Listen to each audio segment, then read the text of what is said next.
स्वागत है आपका हमारे चैनल डेवलपर जोन में। तो ये एपीआई मेकिंग का वीडियो है। ये कंप्लीट ट्यूटोरियल है। इस वीडियो में तुम लोग को कम्प्लीटली एपीआई मिल जाएगा और तुम लोग उससे जहाँ भी बोट में या फिर कहीं भी यूज़ कर सकते हो। वेब पेज, ड्राइव, कहीं भी यूज़ कर सकते हो। ठीक है, तो तुम लोग के बहुत सारे कमेंट आ रहे थे ये एपीआई मेकिंग के रिलेटेड वीडियो के लिए, इसीलिए मैं ये वीडियो लेके आ चुका हूँ। देखो, वीडियो आने में थोड़ा सा लेट इसलिए हुआ क्योंकि मैं नया वीपीएस, जो एकदम फ्री वीपीएस हो, वही ढूंढ रहा था। तो वीपीएस ढूंढने में थोड़ा टाइम लग गया। तुम लोग को इस वीडियो में तुम लोग को फ्री वीपीएस भी 2 साइट बताएंगे जहाँ पे तुम लोग को फ्री वीपीएस मिल रहा होगा। ठीक है, वहाँ से तुम लोग वीपीएस ले लेना। वो ट्राई करना कि वीपीएस तुम लोग को 1 टीबी या फिर 2 टीबी के आसपास का मिले, तो तुम लोग को तुम्हारा वीपीएस बिल्कुल सही रहेगा। और अगर वीपीएस नहीं मिलता है तो तुम लोग डीएम करना मुझे, मैं तुम लोग को वीपीएस दे दूँगा।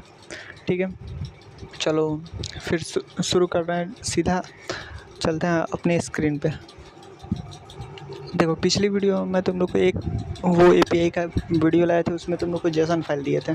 ठीक है, टेराबक्स का लिंक दिए थे, वहाँ से तुम लोग को जेसन फाइल मिल रहा था। लेकिन तुम लोग को बहुत सारे कमेंट है कि वहाँ पे स्टोरेज नहीं है, मेरे फ़ोन में स्टोरेज नहीं है, हम कहाँ से डाउनलोड करें, स्टोरेज नहीं है तो कैसे जेसन को डाउनलोड करें, फिर जेसन को कैसे एसक्यूएलाइट में चेंज करें और वो एपीआई बनाए। तो इस वीडियो में तुम लोगों को गूगल ड्राइव का लिंक दे दूँगा। ठीक है, तो गूगल ड्राइव को जैसे एक्सट्रैक्ट करोगे तो तुम लोग को सीवीवी मिलेगा। देखो, जेसन से तुम लोग को एपीआई बनाने के लिए तुम लोग को उस जेसन को मोंगोडीबी में चेंज करना पड़ता है या फिर पोस्ट एसक्यूएल में, और फिर वहाँ से इंडेक्स करके तुम लोग एपीआई बना सकते हो। लेकिन अगर तुम लोग को सीवीवी से बनाना है तो सेम वही तरीका है, सीवीवी को भी पोस्ट एसक्यूएल में चेंज करो, वहाँ से इंडेक्स करके एपीआई बना लो। ठीक है, तो इस वीडियो में तुम लोग को जो गूगल ड्राइव का लिंक दूंगा वो तुम लोग डायरेक्टली वीपीएस या फिर टर्मिनल पे इंस्टॉल कर सकते हो। तुम लोग को उसके लिए कोई भी स्टोरेज का ज़रूरत नहीं है, कोई डाउनलोड करने का ज़रूरत नहीं है। तुम्हारा इंटरनेट स्पीड बिल्कुल स्लो भी होगा तो वीपीएस के इंटरनेट स्पीड से तुम्हारा बहुत जल्दी डाउनलोड होगा। ठीक है, तो अब तुम लोग को देखो, या तो वीपीएस मिलेगा या आरडीपी मिलेगा। मैं इस वीडियो में आरडीपी की यूज़ कर रहा हूँ। ठीक है, अगर तुम लोग को वीपीएस मिलता है, सेम वीपीएस को लॉगिन करना है टर्मक्स में और सेम यही कमांड डालना है जो मैं कमांड यहाँ पे डाल रहा हूँ। अगर तुम लोग को आरडीपी मिलता है तो आरडीपी तो सेम ऐसे ही होगा जैसे मेरे में है। ठीक है, और अगर तुम लोग को ना वीपीएस आरडीपी कुछ नहीं है, तुम लोग को नॉर्मली अगर तुम लोग के पास पीसी या फिर लैपटॉप है, तुम लोग वहाँ पे सीधा रन कर सकते हो। ठीक है, तो वहाँ पे रन करोगे तो सीधा ये ऑप्शन ही खुलेगा जो स्क्रीन पे दिख रहा है, तो सीधा यहाँ पे वहाँ पे रन कर सकते हो वीपीएस। और ये कमांड सब में सेम ही होगा, कमांड कुछ चेंज नहीं होगा, बिल्कुल सेम कमांड होगा, एक भी कमांड चेंज नहीं करना है। ठीक है, तो सबसे पहला कमांड है sudo apt अपडेट। तुम लोग अगर तुम लोग सोच रहे हो कि टर्मक्स में sudo कहाँ काम करता है, लेकिन वीपीएस लॉगिन करो तो sudo कमांड ही चलेगा। ठीक है, sudo apt अपडेट, फिर sudo apt install poster SQL, और फिर तुम लोग को पोस्टर एसक्यूएल से कनेक्ट करें। ये देखो, ये जितने कमांड है ये सारे कुछ कमांड मैं टेलीग्राम चैनल पे command.txt के नाम से फाइल एक है दे देंगे, वहाँ पे तुम लोग अपना कमांड देख लेना, वो सेम कमांड कॉपी पेस्ट करना है। ठीक है, अब यहाँ पे तुम लोग को देखो क्लस्टर इंस्टॉल कर लेना है और फिर क्लस्टर को रन कर देना है। ठीक है, उसके बाद अब तुम लोग को पोस्ट एसक्यूएल में एक बार जाके चेक कर लेना है कि पोस्ट एसक्यूएल चल रहा है, मतलब इंस्टॉल हो गया है कि नहीं। ठीक है, तो ये देखो पोस्टर गेस एसक्यूएल हो चुका है इंस्टॉल। अब इसको हटाने के लिए तुम लोग /q लगाओगे तो हट जाएगा। ठीक है, /q लगाओगे तो हट जाएगा, तुम लोग मेन डायरेक्टरी में आ जाओगे। अब तुम लोग को यहाँ से फिर तुम लोग को फाइल डाउनलोड करना है। ये जितने भी कमांड है इससे ज़्यादा सारे पैकेज डाउनलोड होगा। अब तुम लोग को सीधा फाइल डाउनलोड करना है। तो जैसे पोस्ट एसक्यूएल डाउनलोड हुआ है तो इसको बैक आने के लिए /q लगाओगे तो यहाँ से तुम बैक आ जाओगे। ठीक है, बैक आने के बाद तुम लोग को उस फोल्डर में जाना है। तुम लोग को सबसे पहले तो वो क्या बोलते हैं, डाउनलोड कर लेना है जिप फाइल से क्लोन करके, वो मैं बता रहा हूँ कैसे डाउनलोड करना है तुम लोग को। और ये ड्राइव का लिंक तुम लोग को डिस्क्रिप्शन में टेलीग्राम चैनल का लिंक मिलेगा, टेलीग्राम चैनल पे जाना और वहाँ पे तुम लोग को एक फ़ाइल मिलेगा एपीआई मेकिंग कंप्लीट ट्यूटोरियल, वहाँ पे क्लिक करना। कंप्लीट पैकेज या फिर कंप्लीट फाइल ऐसे ही कुछ मिलेगा, वहाँ पे क्लिक करना, तुम लोग को मिल जाएगा। ठीक है, तो अब देखो, अब तुम लोग को डाउनलोड कैसे करना है, ये वीपीएस पे या फिर कहीं भी चलाओगे तो डाउनलोड कैसे करना है ये फाइल वो बताते हैं। उसके लिए तुम लोग को लिखना है gdown स्पेस /folder वो क्या बोलते हैं ये उसके बाद ये जो ड्राइव का लिंक है उसको कॉपी पेस्ट कर देना है, ठीक है। ऐसे ही ये सेम कमांड तुम लोग को command.txt पे मिल जाएगा, उसको सीधा कॉपी करना है, यहाँ पे पेस्ट कर देना है, ठीक है। ये देखो ये डाउनलोड होना स्टार्ट हो गया, ठीक है।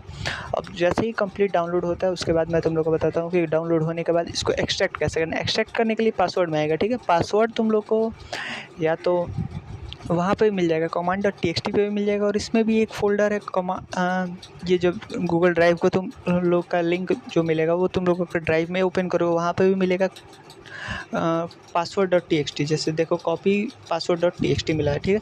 उसको एक्सट्रैक्ट करने के लिए -7zip/p उसके बाद पासवर्ड डाल दोगे, वो कमांड भी तुम लोग को डिस्क्रिप्शन में मिलेगा, वही command.txt में मिलेगा। वो कमांड डालोगे तुम लोग को एक्सट्रैक्ट होने लगेगा। ये देखो एक्सट्रैक्ट हो रहा है, 1% एक्सट्रैक्ट हुआ है, ऐसे ही एक्सट्रैक्ट हो जाएगा, थोड़ा टाइम लगेगा, लेकिन पूरा फुल एक्सट्रैक्ट हो जाए उसके बाद ही बैक आना, ठीक है। जब पूरा फुल एक्सट्रैक्ट हो जाए उसके बाद ही, अगर एक भी पॉइंट मिस हुआ ना तुम लोग का 1-2 रन हो जाएगा, तुम लोग को API तो मिल जाएगा कन्फर्म है, लेकिन तुम लोग को कोई नंबर जो स्किप हो गया वो नंबर नहीं शो होगा, ठीक। तो देखो एक्सट्रैक्ट हो जाने के बाद तुम लोग को CD हाईजैक जाना है, हाईजैक नाम का एक फ़ोल्डर बन जाएगा, हाईजैक जाओगे तो ये यहाँ पे आ जाओगे, ठीक है। अब देखो तो यहाँ पे तुम लोग को एक और फोल्डर मिल रहा है CD -tech2/db, तो ये CD उसके बाद ये लिखोगे तो तुम लोग उस डायरेक्टरी में चले जाओगे जो एक्सट्रैक्ट होने के बाद मिला है, ठीक है। अब ये देखो इतने फाइल तुम लोग को CVV में मिला हुआ है। अब इतने फाइल मिले हुए हैं, अब इस CVV को चेंज कैसे करना है। उसके पहले ये जो जितने हम लोग एक्सट्रैक्ट किए हैं, लोग एक्सट्रैक्ट करने पे CD HiTech2 वाला मिला हुआ है फाइल, ठीक है। उसका पुराना वाला फाइल तो बेकार है, उसको सबसे पहले डिलीट कर देते हैं, क्योंकि तुम्हारा वो ऐसे ही स्टोरेज भर कर रखा हुआ है। तो सबसे पहले तो पुराना वाला फाइल को डिलीट कर दो, और ये जो HiTech2 वाला फाइल है इसको रखो, क्योंकि एक्सट्रैक्ट करने के बाद यही मिला है, बाकी किसी काम का नहीं है, ठीक है। तो और देखो एक्सट्रैक्ट करने के लिए तुम लोग को ये इतने सारे जिप में है, लेकिन तुम लोग को सिर्फ कॉपी ऑफ हाईटेक DB.zip 001 ही करना है। वो कमांड डिस्क्रिप्शन में है, command.txt में सॉरी, और वहाँ से कॉपी सीधा पेस्ट करना है, बाकी कोई अपना दिमाग मत लगाना है, ठीक है। देखो बाकी सारा फाइल को डिलीट करना है। पहले डिलीट करने के लिए तुम लोग उस डायरेक्टरी में चल जाओ। देखो यहाँ पे तो डिलीट नहीं करना है तुम लोग को, हाँ। अब देखो यहाँ पे तुम लोग करोगे ls, सबसे पहले तो उस पीछे वाले डायरेक्टरी में जाओ, उसके लिए CD space double full stop फिर बैक करना, फिर तुम लोग उस पुराने वाले डायरेक्टरी में आ जाओगे। अब ls करो तो यहाँ पे तुम लोग को सारे फाइल दिख जाएंगे, ठीक है। ये देखो ls करने पे तुम लोग को सारे फाइल दिख रहे हैं, तो बस तुम लोग को ये लास्ट वाले फाइल से ही मतलब, बाकी किसी फाइल से मतलब नहीं है। तो तुम लोग को लास्ट वाले फाइल छोड़ कर सारे फाइल डिलीट करना है। उसके लिए एक कमांड होता है RM !,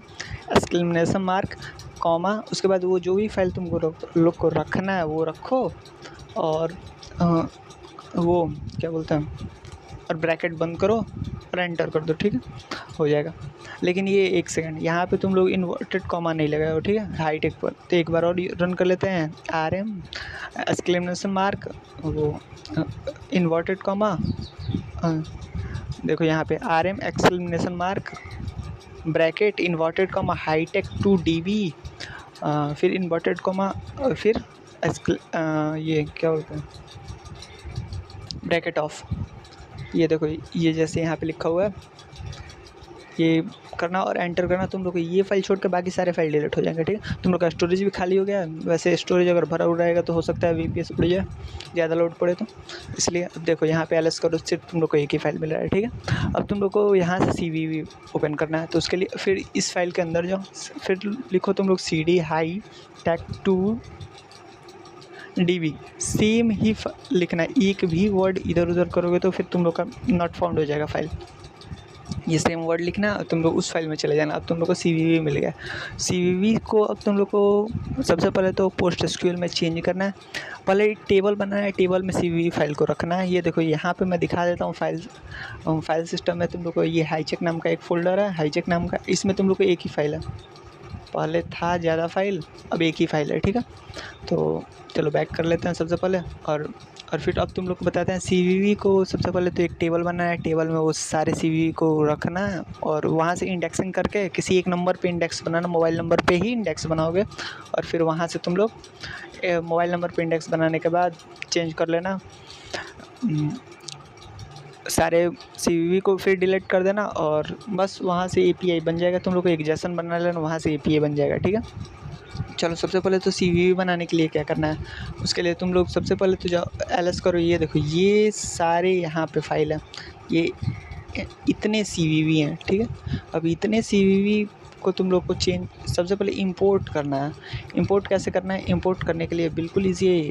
दो तरीके इंपोर्ट करने के, तुम यहाँ से भी इंपोर्ट कर सकते हैं या फिर यहाँ से अगर तुम लोग को परमिशन डिनाइड का कभी कभी ऑप्शन आता है, तुम लोग यहाँ से सीधा जाओ, इस सारे को कॉपी करके टैंप में भेज लो, क्योंकि टैंप में तुम लोग को परमिशन मिला हुआ रहता है हमेशा, ठीक है। तो कैसे भेजना है वो मैं बता रहा हूँ, पहले देख लो, नॉर्मली समझो कि इसको सीवीवी को तुम लोग को सबसे पहले एसक्यूएल में चेंज करना है। एसक्यूएल क्या होता है, एसक्यूएल होता है सारे कुछ टेबल वाइज अरेंज होता है। जैसे मोबाइल नंबर का अलग टेबल होगा, ये फादर नेम का अलग टेबल होगा, मदर नेम का अलग टेबल होगा, आधार कार्ड का अलग टेबल होगा, सारे टेबल में अरेंज होंगे।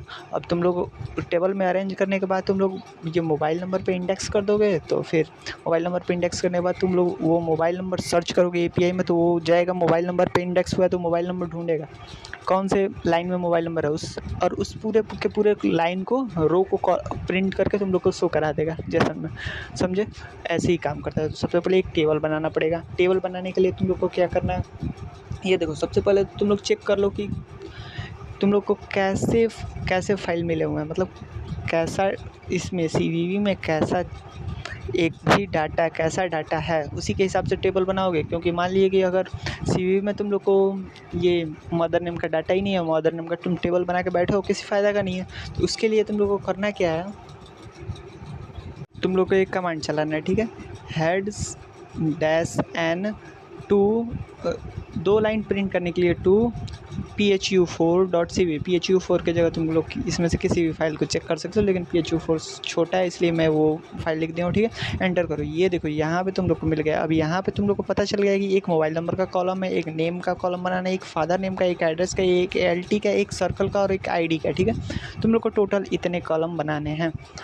तो इतने कॉलम बनाने के लिए तुम लोग को क्या करना है, इसके लिए तुम लोग को पोस्टस्क्रिप्ट में एंटर करना होगा और फिर वहाँ पे तुम लोग को एक पूरा का पूरा कोड लिखना होगा कि तुम लोग को ये कॉलम चाहिए, ठीक है। और एंटर करोगे तो तुम लोग को ये कॉलम बन के रेडी हो जाएगा। अब तुम लोग को बस ये सीवीवी को उठाना है और ये कॉलम में एंटर करना है। मैनुअली नहीं करना है, एक एक करके। वो एक कमांड डालोगे तो वो खुद ही पूरे के पूरे कॉलम को उठाएगा और यहाँ पे एक एक कॉलम में एंटर कर देगा, ठीक है। तुम लोग को वो सब कैसे करना है, देखो उसके लिए तुम लोग को सबसे पहले तुम लोग को एक डाटाबेस बनाना है। मैंने PHP एडमिन वाले अगर तुम लोग रेगुलर हो गए तो तुम लोग देखे होगे PHP एडमिन में तुम लोग को डाटा बनाने का आता है। तो डाटा बनाने के लिए तुम लोग को क्या लिखना है, क्रिएट डाटाबेस यूज़र DB। लेकिन तुम लोग डाटा बनाने भी जाओगे डाटाबेस तो तुम लोग यहाँ पे नहीं बना सकते हो, तुम लोग को उसके लिए पोस्टस्क्रिप्ट में एंटर करना पड़ेगा, ठीक है। तो पोस्टस्क्रिप्ट में एंटर करने के बाद ही तुम लोग डाटाबेस भी बना सकते हो। तो सबसे पहले पोस्टस्क्रिप्ट में एंटर करो और फिर वहाँ पे तुम लोग एक यूज़र DB के नाम से डाटाबेस बनाओ, ठीक है। तो पोस्टस्क्रिप्ट में एंटर करने के लिए कमांड होता है sudo -u postgres PSQL, ठीक है। वहाँ से तुम लोग अब यहाँ पे तुम लोग को डाटा बनाना है, क्रिएट टेबल रिकॉर्ड, जिसमें तुम लोग को फ़ोन है, नेम है, फादर नेम है, एड्रेस और ईमेल है, ठीक है। इतने डाटा बेस तुम्हारे बन चुके हैं। अब इतने टोटल टेबल हैं, समझे। अब /q से तुम लोग बाहर आ गए। अब तुम लोग को ये सारे जितने भी फाइल है ये सारे को ले जाके तुम लोग को सेंड करना है, वो क्या बोलते हैं, अब उस टेबल में इंपोर्ट करनी है सारे फाइल, ठीक है। अब इंपोर्ट करने अगर यहाँ पे इंपोर्ट करने जाओगे ना तो तुम लोग को परमिशन डिनाइड का ऑप्शन आ रहा है, ठीक है। तुम लोग एक काम करो, यहाँ पे इसको इंपोर्ट किए बिना तुम लोग इस सारे फाइल को टैंप में भेज दो, क्योंकि टैंप में तुम लोग को हमेशा परमिशन मिला हुआ रहता है। तो टैंप में भेज दो और टैंप में ये एक काम कर सकते हो, यहाँ पे भी तुम लोग परमिशन दे सकते हो, लेकिन इससे ईजी है, तुम लोग टैंप में भेज दो और टैंप में सीधा परमिशन मिल जाएगा, ठीक है। तो देखो सबसे पहले तो तुम लोग एक एंटर किए हो, यहाँ पे तुम लोग डाटाबेस वाला तुम लोग फ़ोल्डर नहीं बनाए थे, हम नहीं बनाए थे, इसी वजह से थोड़ा सा वो एक और कमांड डाल दो, क्रिएट डाटाबेस यूज़र DB, और फिर ये सेम कमांड डालो जिसमें ये सारा हो। तो एक यूज़र DB के नाम से वो डाटाबेस बना और उसमें ये सारे टेबल क्रिएट होगा, ठीक है। अब तुम लोग एंटर करो, वो कमांड फिक्स ही मिलेगा तुम लोग command.txt में, सेम कमांड पेस्ट करना तुम लोग को यहाँ पे हो जाएगा। वो थोड़ा यूज़र DB नहीं बनाया था, हम डायरेक्टली टेबल बना दिए इसी वजह से वो, लेकिन तुम लोग परमिशन डिनाइड का ऑप्शन तो आएगा, ठीक है। तुम लोग परमिशन डिनाइड का ऑप्शन आएगा, तुम लोग यहाँ इस सारे को एक कमांड डालोगे, इस सारे को कॉपी करके तुम लोग सीधा टैम्प में चले जाओगे। टैम्प में तुम लोग को परमिशन मिला होगा तो या तो यहाँ पे परमिशन दे दो, अगर यहाँ पे परमिशन नहीं दे पा रहे हो तो सीधा टैम्प पे चले जाओ। टैम्प पे ऑलरेडी परमिशन रहता है हर चीज़ का, मतलब राइट और रीड का परमिशन रहता है टैम्प में। तुम लोग को अब टैम्प पे कैसे इस सारे फाइल को एक बार इसको ये कमांड chmod-777 ये कमांड दोगे तो तुम लोग जा सकते हो, इसको परमिशन दे सकते हो, लेकिन ज़्यादातर चांस में नहीं दे पाते हो परमिशन, तो उससे ईजी है। तुम लोग एक काम करना, सीधा चले जाना, इस सारे को कॉपी करके और टैम्प में पेस्ट कर देना, ठीक है। तो टैम्प में कैसे पेस्ट करते हैं, इसको कॉपी करके उसके लिए ये कमांड डालना है cpcvv/temp chmod777 temp csv। यहाँ से तुम लोग ये सारे को टैम्प में कमांड ये सारे सेंड हो जाएंगे टैम्प में, ठीक है। कुछ सेकंड वेट करना, ये सारे के सारे फाइल टैम्प में चले जाएंगे। तो देखो ये यहाँ पे तुम लोग को टैम्प में सारे फाइल चलेगा। अब देखो अब तुम लोग को क्या करना है, यहाँ पे लिखना है cd temp। अब तुम लोग यहाँ पे आ चुके हो। अब ये इंपोर्ट करने के लिए ये इको इम्पोर्टिंग वाला ये कमांड है, ये पूरा का फुल कमांड पेस्ट कर देना है, यहाँ पे इंपोर्ट होना स्टार्ट हो जाएगा, ठीक है। ये देखो इंपोर्ट सक्सेस हो गया। अब तुम लोग को ये टैम्प में आ चुका है, ठीक है, ये टैम्प में फाइल आ गया। अब तुम लोग को ये टैम्प से तुम लोग को इंपोर्ट करना है टेबल में, तो एक साथ टेबल में इंपोर्ट करोगे ना तो दिक्कत आ रहा है, ठीक है। एक एक करके इंपोर्ट करना है, एक एक फाइल को इंपोर्ट करना है। जैसे एक कमांड डालोगे phu3.cvv के लिए, यहाँ पे लिखा हुआ है phu3.cvv, या इसके लिए एक कमांड डालो, फिर phu4 के लिए एक डालो, phu5 के लिए एक डालो, ऐसे ही कर करके ये तुम लोगों को command.txt में मिल जाएगा। वहाँ पे पूरा फुल लिखा हुआ है कि ये कमांड यहाँ पे, ये कमांड यहाँ पे पेस्ट करना है, यहाँ पे ये चेंज करना है, यहाँ पे अपने हिसाब अपने अकॉर्डिंग हर एक फाइल के को चेंज करते करते इंपोर्ट करना है। देखो जैसे phu3.cvv को किया तो उसमें उतने थे, वो कॉपी, उसके बाद कितने लिखे हुए हैं, वो जितने लिखे हुए हैं उतने पेस्ट होगा, ठीक है, उतने इंपोर्ट होगा टेबल में। फिर वैसे ही एक बार और करोगे फिर इंपोर्ट हो जाएंगे। ऐसे ही करके पूरा फुल इंपोर्ट कर लेना है, जितने भी हैं सारे इंपोर्ट कर लेना है एक साथ मत करना, एक साथ करोगे तो दिक्कत होगा। अब देखो इंपोर्ट करोगे दो जगह दिक्कत आएगा, एक dela.cvv में आएगा, मेरे में तो है dela.cvv, और av1ji.cvv। av1ji.cvv में नहीं आता है, वो मेरा थोड़ा इंटरनेट स्लो था इसी वजह से वो आ गया। dela.cvv में पक्का आएगा, क्योंकि उसमें एक ईमेल का फोल्डर है, ईमेल का एक एक्स्ट्रा टेबल है। हम लोग जो बनाए थे phu3 के हिसाब से वो टेबल बनाया था, लेकिन उसमें ईमेल का टेबल नहीं था phu3 में, बाकी किसी भी फाइल में नहीं, लेकिन dela.cvv में ईमेल का भी एक फाइल है, मतलब किसी किसी नंबर में ईमेल भी है, ठीक है। वो सारे फाइल dela.cvv में, तो एक ईमेल का भी एक कॉल, या तो ईमेल को ब्लॉक कर दो या ईमेल का एक और कॉलम बना लो जिसमें सिर्फ ईमेल वाले फाइल हो, ठीक है।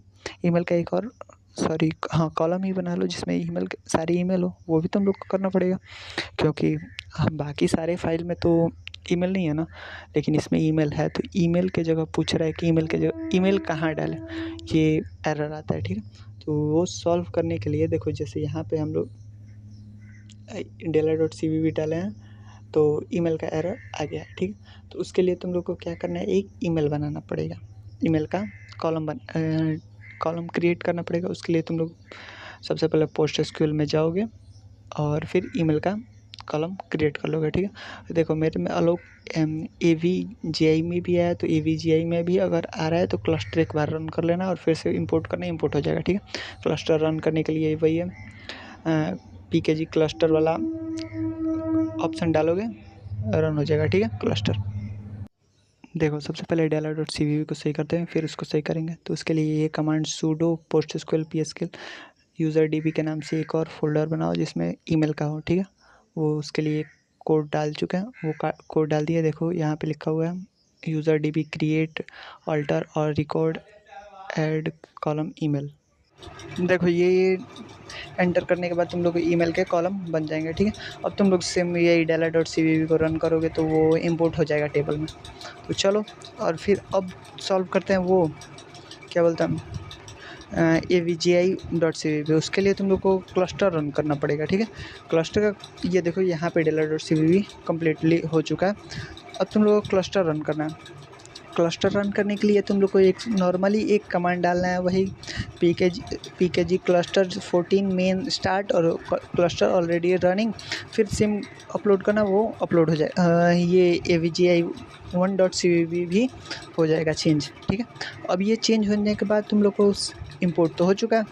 अब इंपोर्ट करने के बाद तुम लोग को जो पुराने फाइल हैं उन सब सारे फाइल को डिलीट कर दो, क्योंकि जो टेम्प में भी फाइल है उसको भी डिलीट कर दो, और जहाँ से वहाँ वो पुराने जगह हाईटेक 2 वाले से कॉपी करके टेम्प में पेस्ट किए थे वो, तो हाईटेक 2 वाले भी डिलीट कर दो, क्योंकि तुम्हारा स्पेस खाली हो जाएगा, ठीक है।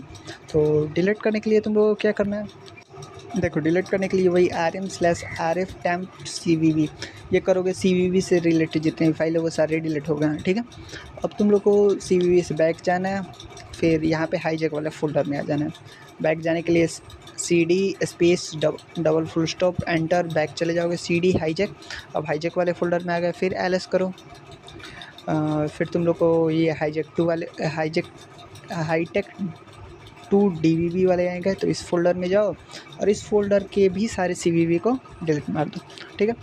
अब देखो ये सारे CVV फाइल डिलीट हो गए हैं। अब तुम लोग को CVV इंपोर्ट हो चुका है टेबल में। अब तुम लोग को उस टेबल को पे इंडेक्स बना लेना है, वो मोबाइल नंबर पे इंडेक्स बना लेना है। वो बता रहा हूँ कैसे बनेगा। मोबाइल नंबर पे इंडेक्स बना लेना और सीधा इंडेक्स से तुम लोग API रन कर दो। वो एक पाइथन स्क्रिप्ट बनाना, पाइथन या फिर JS स्क्रिप्ट बना लेना। JS स्क्रिप्ट ज़्यादा ही जल्दी होगा। स्क्रिप्ट बनाना बस तुम लोग का API मिल जाएगा, ठीक है। देखो उसके लिए क्या करना है, वही सेम ये भी है, टेम्प जैसे टेम्प वाला डिलीट किया वैसे इसके लिए भी कोड है, rm/rf zip cvv डिलीट हो गए सारे। अब ls करके चेक कर लो, डिलीट हो गया। अब देखो अब तुम लोग को क्या करना है, चेक करो कि यहाँ पे कितने स्टोरेज खाली हो गए। तो df/h करोगे तो ये देखो पता चल गया कि कितने स्टोरेज खाली हैं। मेरे अभी 1.6 TB इसमें खाली हैं, 1.4 TB यूज़ हो चुका है और 1.6 TB खाली है। चलो अब तुम लोग को करना क्या, अब तुम लोग को वहीं जाना है जहाँ पे क्या बोलते हैं PostgreSQL में जाना है, और वहाँ से अब तुम लोग को इंडेक्स बनाना है, ठीक है। अब वो सब कैसे करना है वो मैं बता रहा हूँ। देखो अब तुम लोग का CV भी आ गया, इंपोर्ट भी हो गया, टेबल भी बन गया, ठीक है। अब तुम लोग को एक फ़ोल्डर बनाना है फ़ोन API के नाम से, तो उसके लिए कोड होता है mkdir फ़ोन API। तो वो तुम लोग का फ़ोल्डर बन गया। और फिर तुम लोग को वहाँ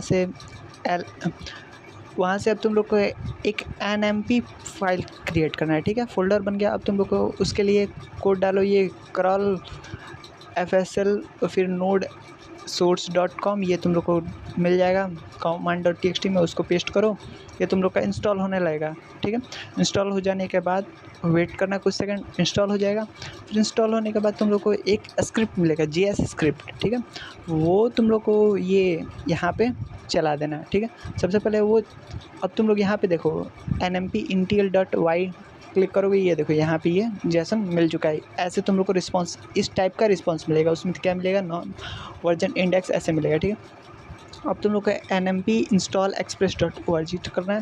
ये देखो यहाँ पे भी तुम लोग को शो हो रहा है, ठीक है। अब तुम लोग को यहाँ पे तुम लोग को वो स्क्रिप्ट के लिए यहाँ पे एक फ़ाइल बनाना है server.js के नाम से।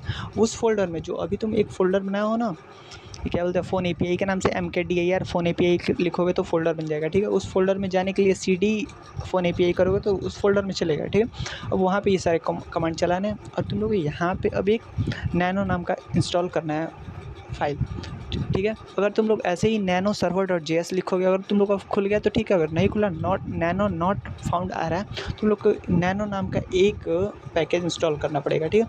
तो उसको इंस्टॉल करने के लिए लिखोगे apt update and apt install nano/y लिख के एंटर करोगे, हो जाएगा। फिर अब तुम लोग को जब इंस्टॉल हो जाए फिर तुम लोग को लिखना है कि nano server.js, उसके बाद ऐसे खुल जाएगा। अब इसको तुम लोग को जो कमांड तुम लोग को server.js का फाइल मिलेगा वहाँ से सारे कमांड को कॉपी करना है, यहाँ ला के पेस्ट कर देना है। फिर तुम लोग को करना है Ctrl+X+Y एंटर, हो गया तुम लोग का server.js के नाम से फ़ोल्डर क्रिएट हो चुका है। सर्वर डॉट जेएस नाम से एक फ़ाइल क्रिएट हो गया, ठीक है। अब तुम लोग को नोड सर्वर डॉट जेएस करना है। नोड सर्वर डॉट जेएस करने के बाद तुम लोग को ये एक नया कमांड टर्मिनल ओपन करना है, वहाँ पे एक कोड देंगे, वो कोड तुम लोग सर्च करना, बस तुम लोग का वही एपीआई है, ठीक है। लेकिन देखो दिक्कत ये है कि ये कमांड एंटर करने पे एक एरर आ रहा है। वो बोल रहा है कि नोड जो तुम सर्वर डॉट जेएस है उसमें पासवर्ड का कॉलम रखे हो, लेकिन तुम लोग जो यूज़र डीबी बनाए थे वहाँ पे पासवर्ड नहीं है, तो उसको फिक्स करने के लिए एक नॉर्मल एक कमांड चलाना है। देखो तुम लोग ये जो नोड्स डॉट जेएस ये सर्वर डॉट जेएस फाइल बनाओ, उसमें एक कमांड है, वो तुम एंटर नहीं किए हो। ये क्या बोलते हैं, पासवर्ड एंटर किए हो, लेकिन जो पासवर्ड था वो तुम डाले नहीं हो यूज़र डीबी में। उसके लिए एक कमांड चलाना है। अगर तुम लोग का ये रन हो रहा होगा तो कंट्रोल सी करना ऑफ हो जाएगा। उसके लिए तुम लोग ये sudo postgresql PSQL create a password जिसका नाम होगा postgres123, ये पासवर्ड तुम लोग वहाँ पे क्रिएट कर दियो। अब सेम नॉर्मली तुम लोग को फिर से चला देना है ये नोड सर्वर डॉट जेएस, ठीक है। चलाओगे तुम लोग का एपीआई रन हो जाएगा। अब देखो अभी एपीआई तुम लोग को तो मिल जाएगा। अब तुम लोग को एपीआई मिल गया। अब एपीआई तुम लोग को मिल तो गया, लेकिन एपीआई कौन सा एपीआई है, कैसे एपीआई है, ठीक है। उसके लिए तुम लोग नया टर्मिनल ओपन करो। देखो यहाँ पे नोड सर्वर डॉट जेएस, हम एसक्यू डॉट जेएस कर रहे हैं क्योंकि हम एसक्यू डॉट जेएस नाम से फ़ाइल बनाए। तुम सर्वर डॉट जेएस कर लेना, या फिर जिस नाम से बनाना है डॉट जेएस लगा देना, वो फाइल बन जाएगा, ठीक है। अब देखो तुम लोग को एपीआई कैसे मिलेगा। तुम लोग का ये सर्वर हो गया। देखो दो तरीके से, एक पब्लिक एपीआई होगा, एक प्राइवेट एपीआई होगा, ठीक है। देखो पब्लिक एपीआई तुम लोग किसी को भी दे सकते हो, कोई भी यूज़ करेगा। प्राइवेट अभी तुम लोग को प्राइवेट एपीआई मिला है। प्राइवेट एपीआई से पब्लिक में कैसे करना है वो मैं बता रहा हूँ। उसके लिए दो कमांड है, वो एंटर करोगे बस तुम लोग का पब्लिक एपीआई हो गया, ठीक है। प्राइवेट एपीआई अभी देखो क्या होगा। प्राइवेट एपीआई के लिए तुम लोग नया टर्मिनल ओपन करो, नया टर्मिनल ओपन करो, टर्मिनल का नया टैब, या फिर टर्मक्स करोगे तो टर्मक्स का नया टैब। वहाँ पे तुम लोग को ये लोकल होस्ट वाला एपीआई है, सिर्फ तुम्हारे ही टर्मक्स पर टर्मिनल पे ही चलेगा, दूसरे किसी में नहीं चलेगा। तो उसके लिए तुम लोग को ये है HTTP लोकल होस्ट 3000/C, वैसे ही ये वाला है, ये तुम लोग एंटर कर देना, बस तुम लोग का रन होने लगेगा। सर्च फ़ोन नंबर, यहाँ पे सर्च कोई भी नंबर डालोगे, वो नंबर डालोगे उससे रिलेटेड वो तुम लोग को ये देखो यहाँ पे दिख रहा है सारे, ये तुम लोग का रन हो गया, ठीक है। लेकिन ये सिर्फ तुम्हारे टर्मिनल पे चलेगा। अब तुम लोग को अपने टर्मिनल पे यूज करने के लिए, उसके लिए तुम लोग को ये क्या बोलते हैं, अपने वीपीएस का आईपी, वीपीएस यूज़ करो तो वीपीएस का आईपी, टर्मिनल यूज़ करो टर्मिनल का आईपी डालना होगा। वो आईपी वाला एपीआई कैसे मिलेगा, वो एपीआई के लिए सबसे पहले तुम लोग देख लो आईपी कैसे मिलेगा। आईपी के लिए तुम लोग IF कॉन्फ़िग करोगे तो आईपी तुम लोग को मिल जाएगा, ठीक है। आईपी मिल गया। अब तुम लोग आईपी से पब्लिक एपीआई कैसे बनाओगे, लेकिन वो पब्लिक एपीआई किसी को तुम देना नहीं, वो सिर्फ तुम अपने पास रखना। वो तुम लोग का मतलब जब तक यूज़ करो परमानेंट एपीआई हो जाएगा, ठीक है, परमानेंट एपीआई। अब तुम लोग उससे तुम लोग मास्क एपीआई बना सकते हो। मास्क एपीआई में एपीआई मेकिंग का ही कोई एक पार्ट में, शायद थर्ड पार्ट या फिर सेकंड पार्ट में बताया हम कि मास्क एपीआई कैसे बनाते हैं, ठीक है। तो मास्क एपीआई बना के तुम लोग वो एपीआई किसी को भी दे सकते हो, लेकिन वो परमानेंट वाला एपीआई मत देना किसी को, ठीक है। तो सबसे पहले ये कंट्रोल सी करके ऑफ कर दो, और फिर यहाँ पे तुम लोग एक हमेशा रन होगा, उसके लिए तुम nmp install gpmt2 ये कमांड डालो। अभी तुम्हारा np इंस्टॉल नहीं है तो उसके लिए तुम लोग p2 start s.js name an phone API s.js की जगह तुम लोग अपना server.js नाम से फाइल बनाओ, server.js कर देना, जो नाम से फाइल बनाओ वो .js कर देना, ठीक है। तो वो तुम लोग का वैसा ये अब हमेशा रन होगा। तुम लोग टर्मिनल ऑफ करो, टर्मक्स ऑफ करो, कोई दिक्कत नहीं है, हमेशा रन होते ही रहेगा, ठीक है। हम sq.js बनाए तो sq.js करके एंटर कर देते हैं। अब तुम्हारा ये रन होते रहेगा हमेशा। तुम लोग को पब्लिक एपीआई मिल गया। अब पब्लिक एपीआई के लिए क्या करना है, देखो स्क्रीन पे तुम लोग को शो हो रहा होगा ये ऐसे। अब यहाँ पे ये तुम्हारा पब्लिक एपीआई है, बस तुम लोग यहाँ पे अपना वो कोड डाल देना, क्या बोलते हैं, वीपीएस वाला कोड डाल देना। देखो यहाँ पे एक और है, P2 सेव करना है सबसे पहले, P2 सेव, और फिर से तुम लोग को ये रन करना है। क्या हुआ था कि PM2 सेव से PM2 सेव हो गया, ठीक है। अब देखो अब यहीं पे लिखा है PM2 अनस्टार्ट वो सिस्टम, वो डाल देना है, तुम लोग को सारे कोड मिल जाएंगे। सबसे पहले WTF इसमें इंस्टॉल नहीं है, तो apt इंस्टॉल WTF-y करना है, तो WTF इंस्टॉल हो जाएंगे। उसके बाद तुम लोग इसको रन कर दोगे तो ये तुम्हारा हमेशा रन होते रहेगा, ठीक है। ये कोड तुम लोग को command.txt में मिल जाएगा, वो पेस्ट कर देना, वो हो जाएगा रन, ठीक है। जैसे यहाँ पे देखो अब रन हो गया। अब तुम लोग को ये तुम लोग का हो गया प्राइवेट API, जो तुम किसी को मत देना। अगर तुम लोग किसी को भी देते हो वो अपने ब्राउज़र पे रन करेगा तो तुम लोग का रन हो जाएगा, ठीक है। API काम करेगा, लेकिन दिक्कत है कि ये API तुम लोग किसी को भी देखो वो परमानेंट API है, तो तुम लोग इसको मत देना। इसको इससे तुम लोग रिडायरेक्ट या मास्क API बना लेना, वो API तुम लोग किसी को देना। वहाँ पे लिमिट लगा सकते हो, वो सब तुम लोग को एक पार्ट में हम बता चुके हैं। अगर समझ में नहीं आया कमेंट करना, फिर से नया पार्ट बना देंगे। तो देखो ये ऐसे दिख रहा है, ऑनलाइन सर्वर ऑनलाइन है, तुम्हारा API रन हो चुका है। अब तुम लोग कट करो, अब ब्राउज़र पे जाओ, ये जो स्क्रीन पे दिख रहा है वो कमांड पेस्ट करना, बस तुम्हारा API ब्राउज़र पे ओपन करना, ब्राउज़र पे तुम लोग का चल जाएगा, जहाँ ओपन करो वहाँ चल जाएगा, ठीक है। चलो ये सारे रिलेटेड कोड, जितने भी कोड है, जितने भी फाइल है, ये सब कुछ टेलीग्राम चैनल पे मिल जाएगा। तो टेलीग्राम चैनल को मस्ट ज्वाइन कर लेना और फिर कमेंट करना कि नया किस टॉपिक पे वीडियो आया, और देख लो तो वो तुम लोग को और दो जहाँ तुम लोग को VPS मिलेगा, ये भी command.txt में ही वो तुम लोग को नीचे सबसे लास्ट में तुम लोग को पता चल जाएगा VPS कहाँ पे मिलेगा, ठीक है। वो भी देख लेना। और चलो फिर मिलते हैं किसी और नए वीडियो में, तब तक के लिए गुड बाय।